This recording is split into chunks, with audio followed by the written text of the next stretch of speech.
Good morning students. पिछली video में हमने चैप्टर नंबर 4 डिटर्मिनेंट्स का बेसिक किया था, उसकी इम्पोर्टेंट्स बातें बताई थी। डिटर्मिनेंट क्या होता है, डिटर्मिनेंट को हम कैसे एक्सपेंड करते हैं, उसकी वैल्यू कैसे फाइंड आउट करते हैं, माइनर के बारे में बताया था, कोफैक्टर्स के बारे में बताया था। उसके बाद हमने सिंगुलर मैट्रिक्स और नॉन सिंगुलर मैट्रिक्स के बारे में बताया था। अब मैं इस बेसिक से रिलेटेड कुछ क्वेश्चंस आज आपको करके दिखाऊंगा। तो हम शुरू करते हैं फर्स्ट एग्जाम्पल से। एग्जाम्पल फर्स्ट है हमारे पास, एक डिटर्मिनेंट की वैल्यू फाइंड आउट करनी है। वो डिटर्मिनेंट है a plus iota B, C plus iota D, minus C plus iota D और ए माइनस आयोटा बी। हमें इस डिटर्मिनेंट को एक्सपेंड करके दिखाना है। ये डिटर्मिनेंट 2/2 ऑर्डर का डिटर्मिनेंट है। अब हम इसकी वैल्यू फाइंड आउट करते हैं। मैंने इसका फॉर्मूला भी आपको बताया था कि डायगोनल की मल्टीप्लाई करते हैं, फिर माइनस करके हम ऑफ डायगोनल की मल्टीप्लाई करते हैं। तो हम डायगोनल की मल्टीप्लाई शुरू करते हैं, a plus iota B into A minus iota B. अब माइनस का साइन लगा के ऑफ डायगोनल क्या है हमारे पास, c प्लस आयोटा डी और minus c plus iota D. अब हम देखते हैं a plus iota B, A minus iota B. मैं यहाँ से अगर माइनस कॉमन ले लेता हूँ तो यहाँ बाहर आके माइनस और माइनस क्या होगा, plus. C plus iota D, यहाँ से माइनस कॉमन लेने के बाद सी प्लस का हो जाएगा और ये माइनस का आयोटा डी।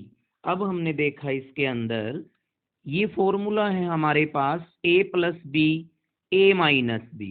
तो ये फॉर्मूला होता है A square minus B square. A square हमने किया माइनस बी की वैल्यू हमारे पास यहाँ पे क्या है, आयोटा बी। तो आयोटा बी का स्क्वायर, इसके बाद प्लस का साइन हो गया, यहाँ पे ए स्क्वायर माइनस बी स्क्वायर का फॉर्मूला लगाया। सिमिलरली यहाँ पे भी a प्लस बी और a माइनस बी। ए का रोल यहाँ पे c के पास है, तो यहाँ पे c का क्या हो गया, स्क्वायर, और यहाँ पे आयोटा d का क्या हो गया, स्क्वायर। अब हमने देखा यहाँ पर आयोटा का स्क्वायर और यहाँ पे b का स्क्वायर, c का स्क्वायर और यहाँ पे आयोटा का स्क्वायर और d स्क्वायर। आयोटा स्क्वायर +1 में हमने पढ़ा है चैप्टर नंबर 5। वहां पे आयोटा स्क्वायर जो होता है उसकी वैल्यू क्या होती है हमारे पास, -1।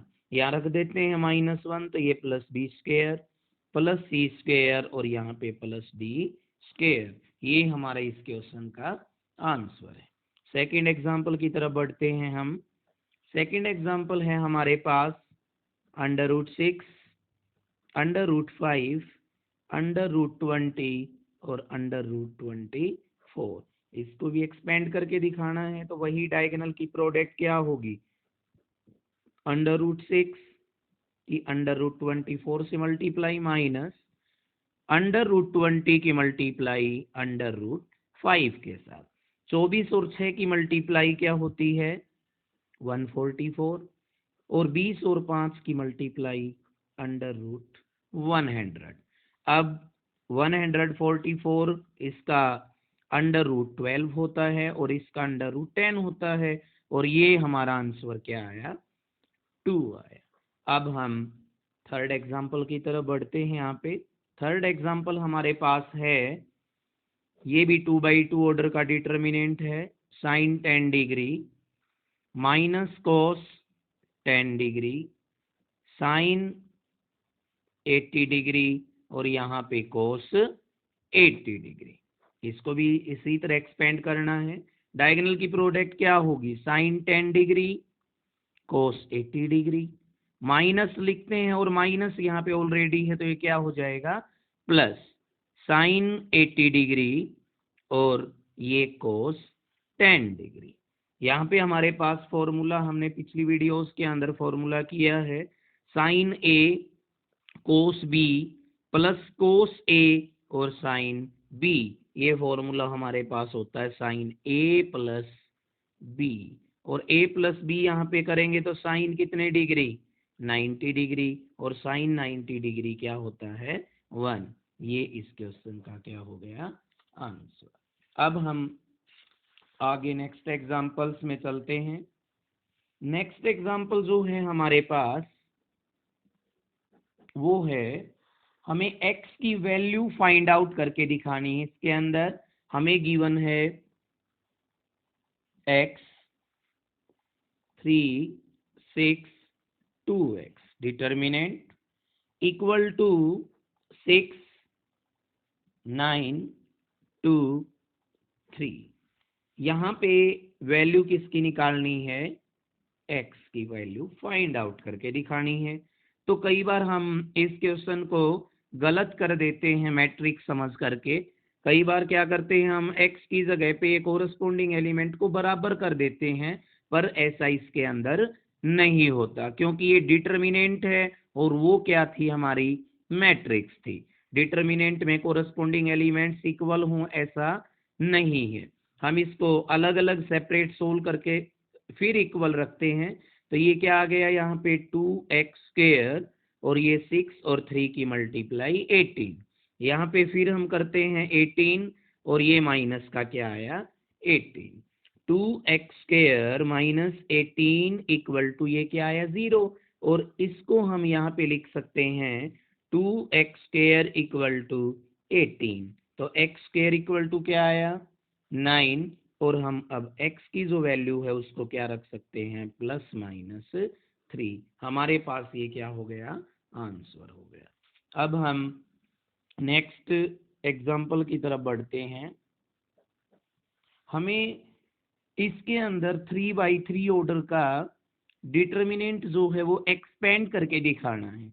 तो हम इसमें एक सिंपल सा एग्जाम्पल लेके चलते हैं।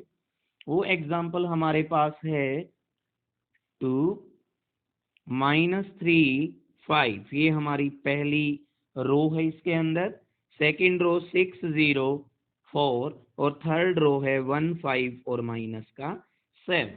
हमें इसकी वैल्यू को निकाल के दिखाना है।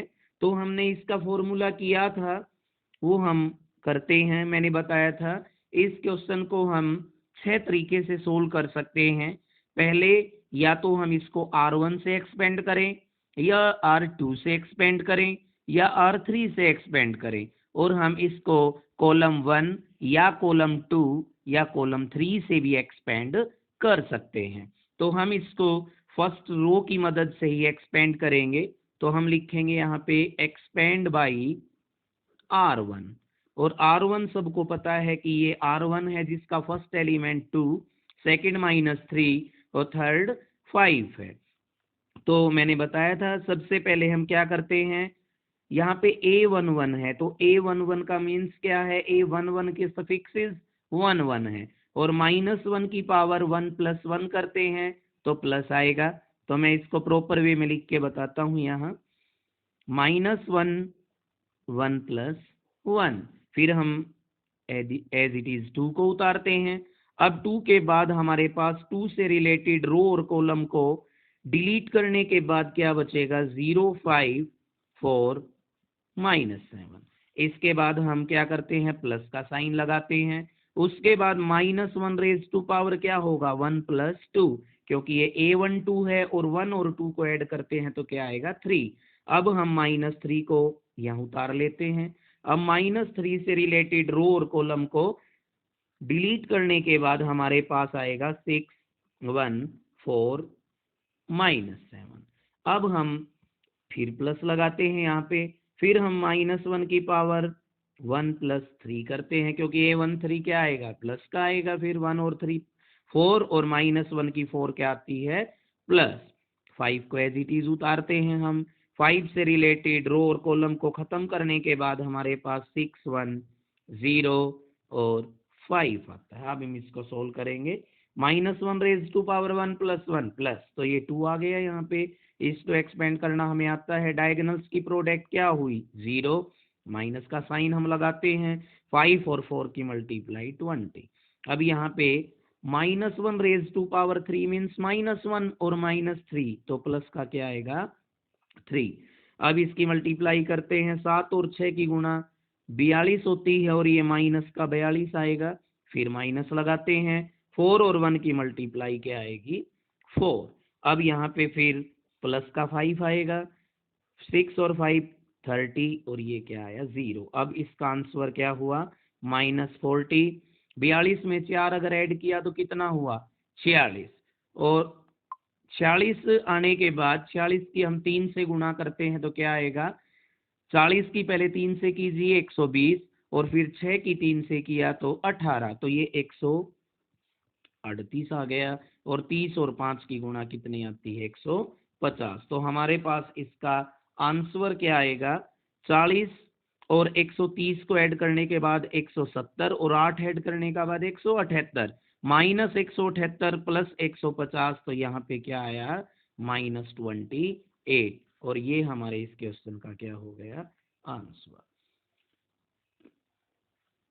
इसी प्रकार हम एक नेक्स्ट एग्जांपल लेते हैं। यहाँ पे नेक्स्ट एग्जांपल हमारे पास है इसी तरह 0, 1 सीकेंड थीटा, फिर उसके बाद tan theta minus secant theta, फिर tan थीटा, फिर 1 0 1। हमें इस 3/3 ऑर्डर के डिटर्मिनेंट को एक्सपेंड करना है, फिर हम इसको फर्स्ट रो से एक्सपेंड कर लेते हैं, एक्सपेंड बाई R1।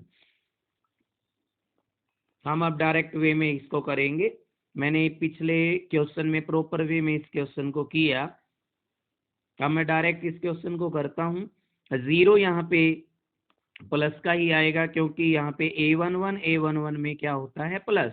अगर ये एलिमेंट, ये तो 0 ही है, अगर इसकी जगह और कोई एलिमेंट होता माइनस का 4 अगर होता तो यहाँ पे -4 आता, क्योंकि -1 रेज टू पावर 1 + 1 तो प्लस ही होती है, तो यहाँ पे जो एलिमेंट हो एज इट इज हम उतार लेते हैं। अब इससे रिलेटेड रो कॉलम को खत्म करने के बाद हमारे पास इसकी मल्टीप्लाई माइनस सीकेंड थीटा, 10 और 0 की मल्टीप्लाई माइनस में क्या आ गए 0। अब बीच वाला एलिमेंट हम माइनस का ही उतारेंगे, क्योंकि A12 1 और 2 3 -1 रेज टू पावर 3 क्या आता है माइनस, तो ये माइनस का 1 1 से रिलेटेड रो कॉलम फिनिश, 10 की 1 के साथ 10 और माइनस फिर 1 के 10 के साथ फिर 10। अब यहाँ पे प्लस का सीकेंट आएगा, अब यहाँ पे हम लिखेंगे रो कॉलम कैंसिल आउट, 0 की 10 के साथ 0, और फिर माइनस लगाते ही हैं हम, माइनस सीकेंट की 1 के साथ माइनस सीकेंट, तो यहाँ पे क्या आएगा प्लस का सीकेंट। अब हम यहाँ पे लिखते हैं 0 की किसी के साथ मल्टीप्लाई यहाँ पे की नॉन जीरो के साथ, तो यहाँ पे क्या आएगा 0। यहाँ पे 10 और 10 जब सब्ट्रैक्ट करते हैं तो क्या आता है 0। और अब जो हमारे पास है वो क्या है सीकेंट, और अब सीकेंट की जब हम मल्टीप्लाई किसके साथ करेंगे सीकेंट के साथ, तो हमारे पास आएगा सीकेंट स्क्वायर थीटा। तो यही हमारे क्वेश्चन का क्या है आंसर। अब हम नेक्स्ट एग्जांपल की तरफ बढ़ते हैं। हमें 3/3 ऑर्डर का एक और डिटर्मिनेंट हम ले लेते हैं, जिसको हम एक्सपेंड करके दिखाएंगे। मैं लेता हूं नेक्स्ट एग्जांपल। नेक्स्ट एग्जांपल हमारे पास है cos alpha cos beta cos alpha sign beta, और तीसरा एलिमेंट है माइनस का साइन अल्फा। अब हम सेकंड रो की तरफ बढ़ते हैं, minus sign beta cos beta और ये 0। थर्ड हमारे पास है साइन अल्फा कोस बीटा, फिर हमारे पास आएगा साइन अल्फा साइन बीटा, फिर हमारे पास ये क्या है कोस अल्फा। हमें इसको एक्सपेंड करना, तो फिर हम इसको R1 से ही एक्सपेंड कर लेते हैं, एक्सपेंड बाई R1। चलो हम देखते हैं इस क्वेश्चन को। सबसे पहले ये प्लस का ही आएगा, फर्स्ट रो और फर्स्ट कॉलम को हम डिलीट करने के बाद क्या पाते हैं यहाँ पे, कोस बीटा और कोस अल्फा की multiply cos alpha cos beta, और 0 की हम साइन अल्फा साइन बीटा के साथ करेंगे तो क्या आएगा 0। अब यहाँ पे माइनस का क्या आएगा, कोस अल्फा साइन बीटा। फिर यहाँ पे ब्रैकेट शुरू करते हैं, सेकंड कॉलम फर्स्ट रो को डिलीट करने के बाद हमारे पास क्या आएगा, माइनस साइन बीटा की मल्टीप्लाई कोस अल्फा के साथ minus sign beta cos alpha. जब 0 की इसके साथ करेंगे तो माइनस का 0, और उसको लिखने की जरूरत नहीं है। अब हम माइनस साइन अल्फा उतारते हैं, क्योंकि यहाँ पे प्लस उतारते हैं, पर यहाँ पे क्या हमारे पास माइनस साइन अल्फा, तो माइनस का क्या आएगा sine alpha. Third column first row delete करने के बाद हमारे पास आता है, डायगोनल्स की मल्टीप्लाई क्या होगी, minus sine alpha sine square beta, फिर माइनस का साइन लगाते हैं, फिर ऑफ डायगोनल्स की करेंगे तो sine alpha cos square beta. अब हम इसको सॉल्व करते हैं, कोस अल्फा कोस बीटा की कोस अल्फा कोस बीटा के साथ मल्टीप्लाई होगी cos square alpha cos square beta, minus minus क्या होगा प्लस, अब साइन बीटा है साइन बीटा के साथ साइन स्क्वायर बीटा, और कोस अल्फा की कोस अल्फा के साथ कोस स्क्वायर अल्फा, माइनस और माइनस को फिर प्लस करते हैं हम, sine square alpha sine square beta, अब फिर माइनस और माइनस क्या होगा plus, sine square alpha cos square beta. हमारे पास 4 टर्म है, हम बारी बारी दो दो टर्म्स को इकट्ठा लेके करते हैं। यहाँ पे हमारे पास फर्स्ट 2 टर्म्स के अंदर कोस स्क्वायर अल्फा कॉमन है, तो यहाँ पे हमने कोस स्क्वायर अल्फा को कॉमन लिया, अंदर क्या आया cos square beta plus sine square beta. अब हम नेक्स्ट में करते हैं तो क्या कॉमन आएगा साइन स्क्वायर अल्फा, अंदर फिर क्या आया sine square beta plus cos square beta. सबको पता है ये आइडेंटिटी 10th क्लास में हमने की है कि साइन स्क्वायर बीटा के अंदर अगर कोस स्क्वायर बीटा को हम ऐड करेंगे तो हमारे पास क्या आएगा 1 आएगा, तो हम इसको कोस स्क्वायर अल्फा लिख सकते हैं।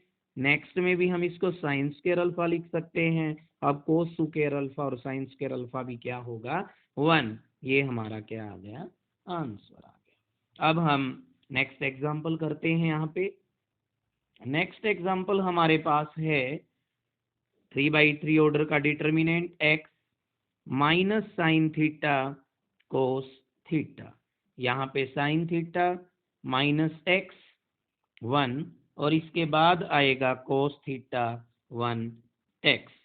हमें प्रूव करके दिखाना है कि ये डिटर्मिनेंट जो होगा वो इंडिपेंडेंट ऑफ थीटा होगा, मींस इसका जो आंसर हमें मिलेगा वो थीटा की टर्म में नहीं होना चाहिए। तो हम इसको फिर एक्सपेंड करते हैं, यहाँ पे एक्सपेंड बाय r1, तो यहाँ पे हम x को उतारते हैं, प्लस का आएगा। अब रो और कॉलम को डिलीट करने के बाद हमारे पास माइनस एक्स स्क्वायर और माइनस का क्या आया 1, फिर हम माइनस का साइन थीटा उतारते हैं, साइन थीटा है तो इससे रिलेटेड रो कॉलम खत्म करने के बाद माइनस एक्स साइन थीटा और माइनस का क्या होगा कोस थीटा। अब हम प्लस का कोस थीटा उतारते हैं, यहाँ पे ये रो और कॉलम कैंसिल आउट हो गई, तो ये आया माइनस का साइन थीटा, हम माइनस करते हैं तो माइनस माइनस प्लस, और ये एक्स कोस थीटा। हम इसको सोल्व करते हैं, अब minus x cube minus x minus minus plus x sine square theta minus minus plus x नहीं आएगा साइन थीटा कोस थीटा आएगा, ठीक है। इसके बाद हम minus sine theta cos theta और ये एक्स कोस थीटा की कोस थीटा के साथ करते हैं तो x cos square theta, sine theta cos theta से कैंसिल आउट हो गया। अब यहाँ पे minus x cube as it is minus x, इन दो टर्म्स के अंदर एक्स को हम कॉमन ले लेते हैं, अंदर आएगा sine square theta plus cos square theta, और सबको पता है sine square theta plus cos square theta क्या होता है 1 होता है, तो यहाँ पे ये क्या आ गया एक्स, अब एक्स से एक्स क्या हो गया cancel out, minus x cube which is independent of theta. तो हमने प्रूफ कर दिया इसको कि इस डिटर्मिनेंट की जो वैल्यू होगी वो थीटा से इंडिपेंडेंट होगी, थीटा से आज़ाद होगी, तो हमने इसको थीटा की इंडिपेंडेंसी को यहाँ पे प्रूफ करके दिखाया है। ये हमारा इस क्वेश्चन का आंसर है। अब हम नेक्स्ट एग्जाम्पल की तरफ यहाँ बढ़ते हैं। नेक्स्ट एग्जाम्पल हमारे पास है,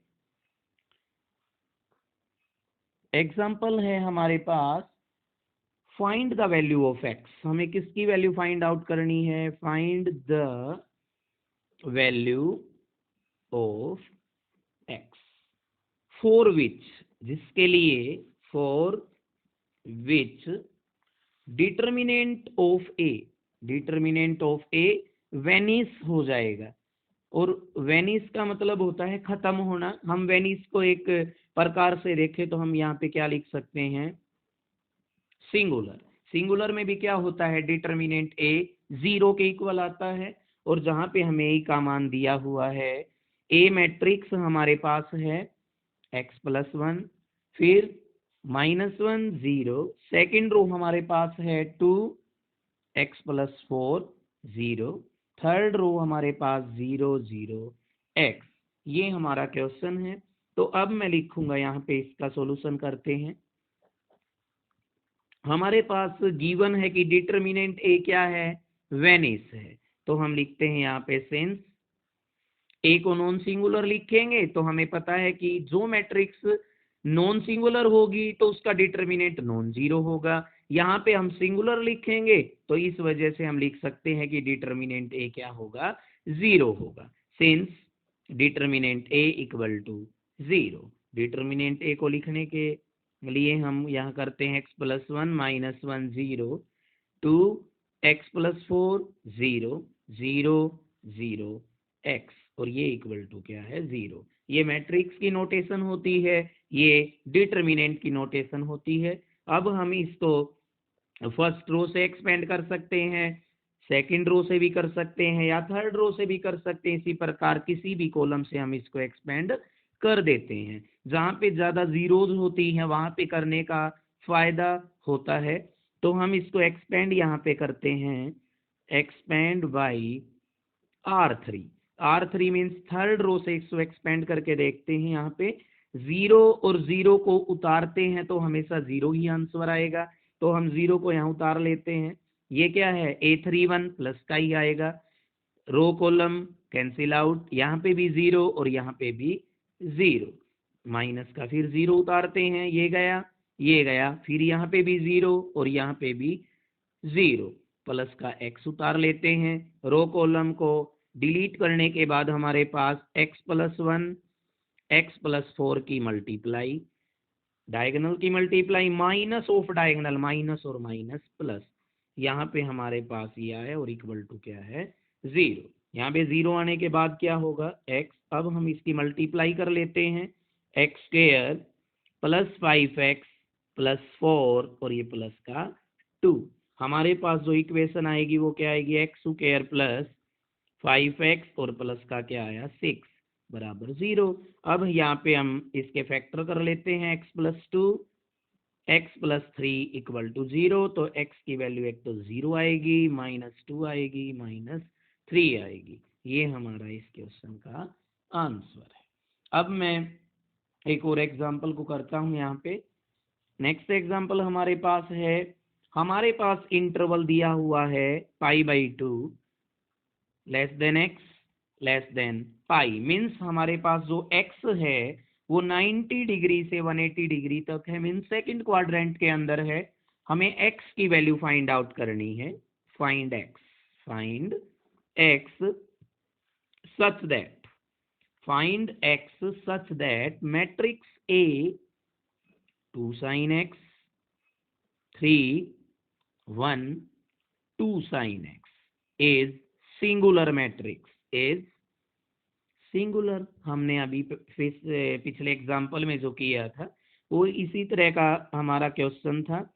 मैं लिखूंगा अब since A is singular, A is singular, तो बाय डेफिनेशन हम क्या लिख सकते हैं? So A determinant equal to 0। A determinant हमारे पास आएगा 2 sin x 3 1 2 sin x और इसके इक्वल टू क्या आया? 0। अब हम इनकी मल्टीप्लाई करते हैं, 4 sin² x माइनस 3 और 1 की मल्टीप्लाई क्या होगी, 3 इक्वल टू 0। यहाँ पे हमारे पास साइन एक्स की वैल्यू आएगी प्लस माइनस √3/2। तो यहाँ पे हमारा x का जो मान अलग अलग आएगा वो क्या आएगा, साइन प्लस फर्स्ट क्वाड्रेंट के अंदर होता है और ये वैल्यू क्या होती है 60 डिग्री के ऊपर। और अगर हम सेकंड क्वाड्रेंट की बात करते हैं तो भी प्लस ही आता है। अब मैं इसकी जो वैल्यू निकालूंगा यहाँ पे, साइन एक्स क्या आया हमारे पास √3/2 और माइनस √3/2। अगर हम इसकी वैल्यू निकालते हैं प्लस के ऊपर तो ये क्या आएगा √3/2। हमारे पास फर्स्ट और सेकंड क्वाड्रेंट के अंदर साइन की वैल्यू क्या होती है, प्लस होती है। तो मैं इसकी वैल्यू को यहाँ 120 डिग्री पे भी निकाल सकता हूँ, क्योंकि 120 डिग्री अगर करेंगे बात मैं अलग से करके दिखा देता हूँ इसको। Sine 120 degree means sine 90 degree plus 30 degree. 90 में कुछ ऐड करते हैं तो सेकंड क्वाड्रेंट आता है और सेकंड में साइन हमारे पास क्या होता है प्लस, और 90 पे साइन को हम कोस में चेंज करते हैं और कोस 30 हमारे पास क्या होगा √3/2। तो हमने इसकी वैल्यू को निकाल के दिखाया। हमारे पास जो x है वो सेकंड क्वाड्रेंट के अंदर लेना है, तो इसी प्रकार 60 डिग्री को हम रिजेक्ट करेंगे। तो यहाँ पे हमारे पास x क्या आएगा 2π/3। ये हमारा क्या हो गया आंसर। ये डिग्री में किया था मैंने, डिग्री को रेडियन में चेंज किया है। जैसे डिग्री को हम रेडियन में चेंज करते हैं तो उसको हम π/180 से मल्टीप्लाई करते हैं। तो ये क्या आया 2 और ये क्या आया 3। तो हमारे पास 2π/3 ये हमारा आंसर है। अब हम नेक्स्ट एग्जाम्पल की तरफ चलते हैं। हमारे पास जो नेक्स्ट एग्जाम्पल है मोस्ट इम्पोर्टेंट वो एग्जाम्पल है, उसको हम करते हैं। हमारे पास जो डिटर्मिनेंट दिया हुआ है, मैंने बताया था डिटर्मिनेंट को डेल भी लिख सकते हैं हम। इसका फर्स्ट कॉलम है 1 sine theta with negative sine -1। Second है sine theta 1 minus sine theta. Third है 1 साइन थीटा 1। और ये क्या हमें प्रूफ करके दिखाना है कि जो हमारा डिटर्मिनेंट की जो वैल्यू होगी हमारे पास वो 2 और 4 के बीच में आएगी। इसका मतलब होता है ना तो ये 2 से कम हो सकती कभी भी और ना ये 4 से कभी ज्यादा हो सकती है। हम इसको पहले डिटर्मिनेंट को एक्सपेंड करेंगे, तो हम इसको एक्सपेंड करते हैं R1 से। तो हमारे पास क्या आएगा 1 को हम उतार लेते हैं प्लस का, ये गया 1 और 1 की 1 करते हैं, माइनस ऑफ डायगोनल की मल्टीप्लाई करते हैं तो माइनस और माइनस क्या होगा प्लस। तो ये क्या होगा साइन स्क्वायर थीटा। माइनस का साइन थीटा उतार लेते हैं यहाँ पे, फिर इससे रिलेटेड रो कॉलम फिनिश। अब माइनस साइन थीटा की 1 से करेंगे तो माइनस साइन थीटा, और ये अब माइनस करेंगे तो माइनस और minus plus sine theta. Plus का 1 उतार लेते हैं, 1 से रिलेटेड रो कॉलम को खत्म करने के बाद sine sine sine square minus और माइनस प्लस, और माइनस में ऑफ डायगोनल की मल्टीप्लाई माइनस और माइनस प्लस, और ये क्या आया 1। यहाँ पे हम लिखेंगे 1 प्लस साइन स्क्वायर थीटा, फिर साइन और साइन माइनस करेंगे तो 0 आएगा। यहाँ पे भी 1 प्लस साइन स्क्वायर थीटा। अब ये 1 और 1 2 और साइन स्क्वायर में साइन स्क्वायर ऐड करने के बाद 2 साइन स्क्वायर थीटा। अब 1 plus sine square theta, 1 plus sine square theta करने के बाद अब हम इसको देखते हैं। वी नो दैट हमें इस बात का पता है कि जो हमारा साइन होता है उसकी वैल्यू हमेशा -1 या -1 से बड़ी 1 और 1 से छोटी होती है फॉर ऑल थीटा, प्रत्येक थीटा के लिए। अब हम क्या करते हैं स्क्वायर करते हैं, तो क्या आएगा स्क्वायर करने के बाद हम लिख सकते हैं कि इसकी वैल्यू 0 या 0 से बड़ी और 1 से क्या आएगी छोटी। ये हमने क्यों लिख दिया, क्योंकि square quantity always non negative, हम उसको नॉन नेगेटिव ही बोलेंगे क्योंकि नॉन नेगेटिव मीन्स होता है 0 या 0 से बड़ी वैल्यू। अब हमें क्या निकालना था, हमें 1 इसमें ऐड करना था। अभी तो 1 को ऐड कर लेते हैं, तो ये क्या आया यहाँ पे 1 1 प्लस साइन स्क्वायर थीटा, और ये यहाँ पे 1 और 1 क्या हुआ 2। ये फिर फॉर ऑल थीटा के लिए कर सकते हैं। हमें पता है कि किसी भी इनइक्वलिटीज टॉपिक के अंदर अगर हम सेम वैल्यू को ऐड करते हैं दोनों तरफ या सब्ट्रैक्ट करते हैं तो इससे इनइक्वलिटी पर कोई प्रभाव नहीं होता। अब हम 2 से इसको मल्टीप्लाई करेंगे, 2 1 जा 2, 2 into 1 plus sine square theta, और 2 2 जा यहाँ पे क्या हुआ 4 फॉर ऑल थीटा। हम किसी पॉजिटिव वैल्यू से मल्टीप्लाई कर सकते हैं दोनों तरफ, तो इससे हमारी इनइक्वलिटी पर कोई प्रभाव नहीं पड़ता। अगर हम नेगेटिव -2 से दोनों तरफ मल्टीप्लाई यहाँ पे करते तो ये इनइक्वलिटी चेंज हो जाती। तो अब हम 2, ये हमारा जो मान था वो किसका था, डिटर्मिनेंट का, लेस देन और इक्वल टू 4। बहुत सारे इसको बोल देते हैं less than equal to, less than equal to नहीं होता ये, इसको हम बोलते हैं लेस देन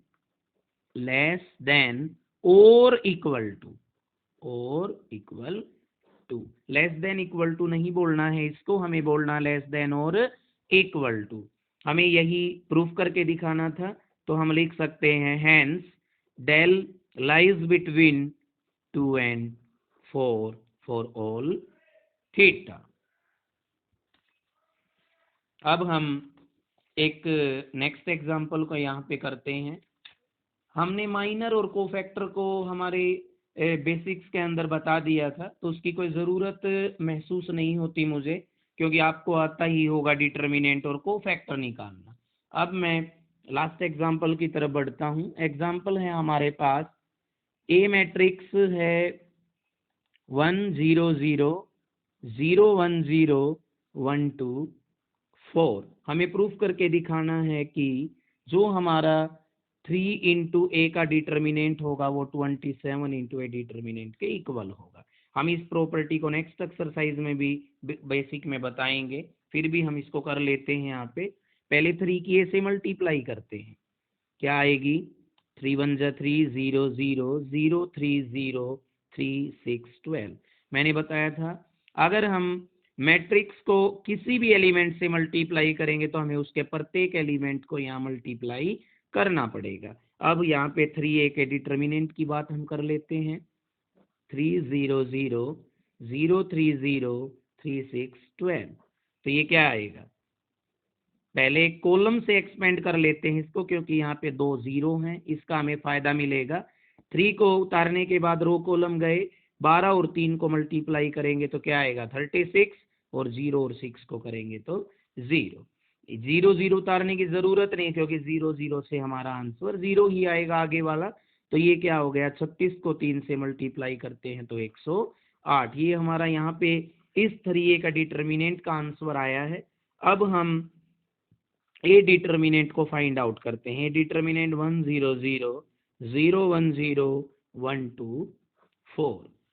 अब हम इसको एक्सपेंड करेंगे, फिर फर्स्ट कॉलम से 1 को यहाँ पे उतार लिया, रो कॉलम गए तो यहाँ पे क्या आया 4, तो ये क्या आया 4। लेफ्ट हैंड साइड हमारे पास जो थी 3a का डिटर्मिनेंट वो क्या आया था 108।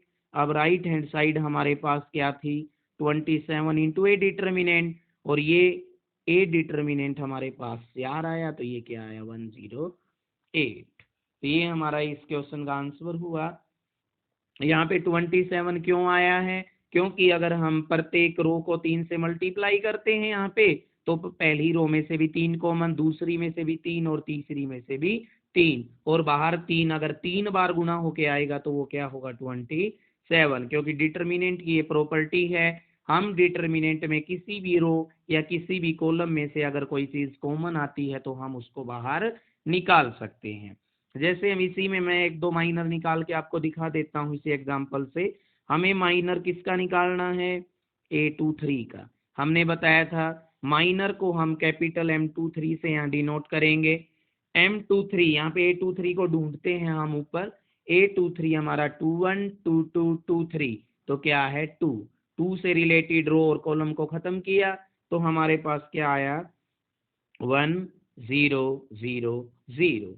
क्योंकि हम इसको खत्म करते हैं तो देखना यहाँ पे एक बार 2 से रिलेटेड रो कॉलम, तो ये 1 0 0 0 यहाँ पे डिटर्मिनेंट में आया है। अब हम इसको क्या लिखेंगे 1 0 0 और 0 0 0, तो ये हमारे पास क्या है 0। अगर हम इसके कोफैक्टर की बात करते हैं, कोफैक्टर ऑफ A2 3, तो कैपिटल A2 3 आएगा। बस फर्क कितना होगा, बाहर -1⁻² प्लस 3 आएगा। अब ये M23 हमने अभी अभी निकाला है, ये क्या आया 0, तो 0 यहाँ पे हमारा कोफैक्टर है। एक और निकाल लेते हैं, माइनर